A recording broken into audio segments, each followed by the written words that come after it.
Frank Warren, Eddie Hearn, Shelley Finkel, Deontay Wilder, Anthony Joshua, Otto Wallin, Daniel Dubois, Jarrell Miller, Joseph Parker. It's an extraordinary card. They're about to face off. Derek Chisora. Thank you, Derek. How are you guys? How are you, mate? I'm alright, Spencer. How are you, Spencer? You alright?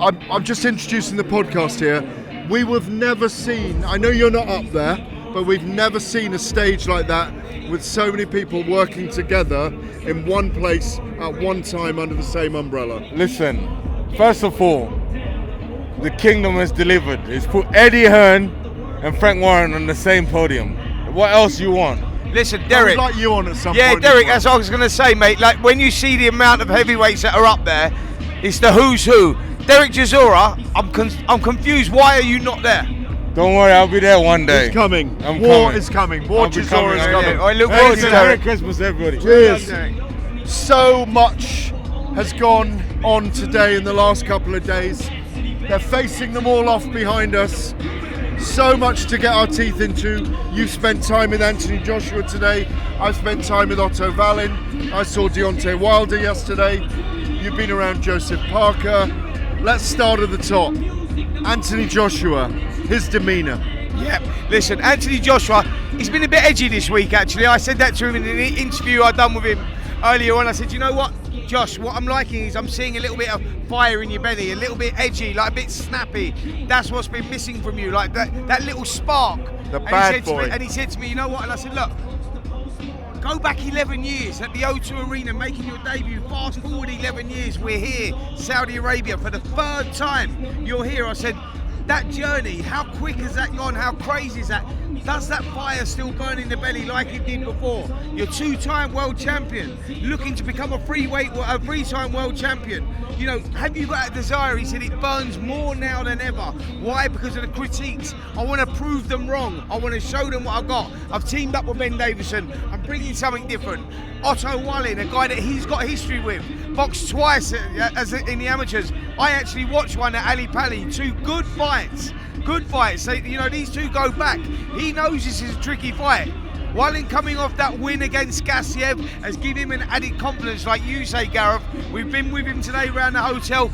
This kid truly believes he's going to win. He does. You know, if this is like at this point of it, like reality kicks in at this stage, press conference, weigh in tomorrow, fight Saturday, you recognise the body language of a fighter. Wallin's walking around with a little spring in his step. He's fancying it. He recognises the opportunity. And it's an opportunity for all these guys up there. There's only one Slim Shady and there's only one opportunity right now. There you go. No, this is such a big moment Yeah. for so many people on that stage. Anthony Joshua, for me, looks great under Ben Davison. We won't know till the bell goes, Sure. but they seem to be the right combination. Absolutely. He said all the right things. Ben Davison's spoken to me behind the scenes and says that Anthony Joshua feels so destructive. Otto Wallin thinks he can be wily and a southpaw. I'm going to put my neck on the block. I think we'll see Joshua going for an early finish in this fight. I do as well, and I'm going to tell you something in the interview, and I was surprised with this with Anthony Joshua actually. We sat down, we talked about those 11 years going back as amateurs, Vinci ABC, you know the story, you know the history, most people do, but I said to him, Otto Wallin, as a guy that is the chairman of the Who Needs Him, Who Wants Him. Here they are now, just facing off by the way. Yeah. Let's watch for a second. Yeah, but I'm saying he was the chairman of the Who Needs Him, Who Wants Him club. I said, why have you chose him? He said, well, I didn't. The Saudis did. I said, it's a potential banana skin that because of, you know, the way that Wallin is. And I said, you know he's going to go on the back foot and he's going to try and pick his way. No, this is what surprised me. Joshua looked at me and he said, do you think so? Well, he didn't do that against Fury. I thought he was going to come at me. I went, whoa, no. This guy's going to, if you look at the Gassiev fight, he's going to look to nick it. He's going to look to get round there, get into those silky southpaw skills. You carry on. Yeah, silky I'm just southpaw watching skills. them facing off. But Joshua's Wallin's smiling and talking to him. Joshua looks so mean, by the way. He does. Joshua looks in a really good place. The best that I've seen him for a long time. I agree actually. with that. Absolutely. And what I will say about Wallin is, Wallin feels that Joshua is probably at his most vulnerable, and he feels that this is the right timing for him, and it's an opportunity he wants. And I tell you what, when a fighter gets opportunity, they like to take it. Wallin is in a great space. He's had a mind coach working with him. He's in a great space physically, and more important, mentally. This is going to be a really intriguing fight, this. No words from Joshua then, by the way, at all. That says so much to me. He is ready.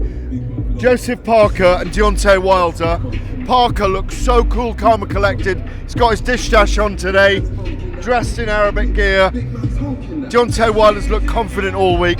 Come on, we haven't seen them weigh in yet. I want to ask you about something, Gareth, because you'll be able to touch on this one with Deontay Wilder. Now, we know the old Deontay Wilder. He wants to put people in body bags, etc., etc. Where has this newfound mellow Deontay Wilder come from? I'm hearing retreats, but this is like a new guy. We heard him up there in the press conference, a new guy with a new vision and a new approach. Yeah, but he's talking about ayahuasca retreats and psychedelics and rebirthing. But he's also said, I've been training to be a killer as well in the same breath. Okay. So, who knows with Deontay? But those 26 months you've mentioned out, one round in 26 months, that could be telling. Parker's third fight this year, very active, looks in great shape. Last time against Simon Keane, he looked very good. He was putting the shots together. Different level, though. And what we've seen with Joseph Parker, training under the watchful eye of Andy Lee, is that we've seen now Parker's always had that ability, and it's been frustrating watching him because you know that he's got it in the locker, but we've never really seen it. What we've seen in the last couple of fights with Parker is he's starting to let his hands go. He's putting the combinations together, and I think that is really important. That is vitally important for Joseph Parker. That's been the missing piece of the jigsaw, and he's going to need to pull that out against Deontay Wilder. Will ring rust set in as Gareth goes into one? This is what he does. Music goes, he goes. We've lost him. I think he's been to the same retreat as Deontay Wilder, by the way. I'm just in the vibe. Have you been to that retreat? Not yet. Not yet, but I'd love to, and I'd love to come report it on the podcast. But what I'm saying is, the interesting thing about this fight is, a lot of people will be saying, Deontay Wilder, 1 round blowout, boom, go out there. As soon as he lands the right hand, guess what? 26 months out, 1 fight, 1 minute in that fight, Robert Helenius, yes, he knocked him out. Ring rust could play a part, timing could play a part, and if he can't find the range with that right hand and we get into the second half of the fight, it could be interesting. So do not write off Joseph Parker. No, absolutely right. But Wilder will be dangerous to the end in that fight. Jarrell Miller didn't get much of a chance. He had a go at Daniel Dubois today. I thought Dubois answered back very, very well.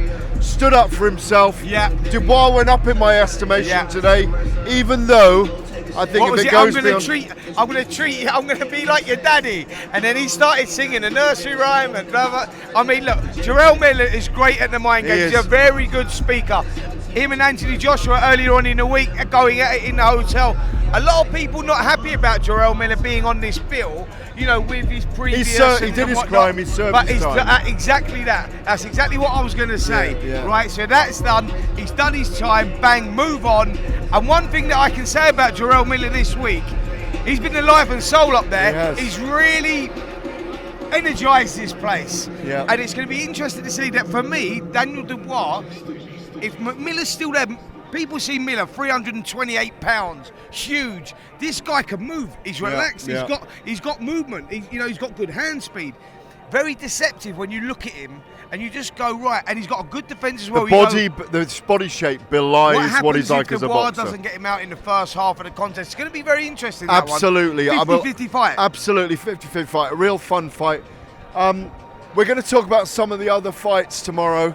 What I like about this week is savouring every moment of it. Absolutely. Being around all this, I mention again, Shelley Finkel, Eddie Hearn. Do you like this song? Yeah, Shelley Finkel, Eddie Hearn, Frank is. Warren on the same card, sitting next to each other on the dais. Still Eddie Hearn being able to ask Anthony Joshua the questions. It's an amazing atmosphere out here. We're live on Saturday night, by the way, from here. Myself, Spencer and Andy Clark. We've also got presentation team in the studio. Adam Cattrall and I believe maybe Johnny Fisher. Yeah, Big Johnny Fisher. Big Johnny Fisher. Yeah. Look at this interview that Spencer's mentioned with Anthony Joshua on the YouTube channel. We've got interviews with Otto Wallin, Robert Smith and others. Eddie Hearn.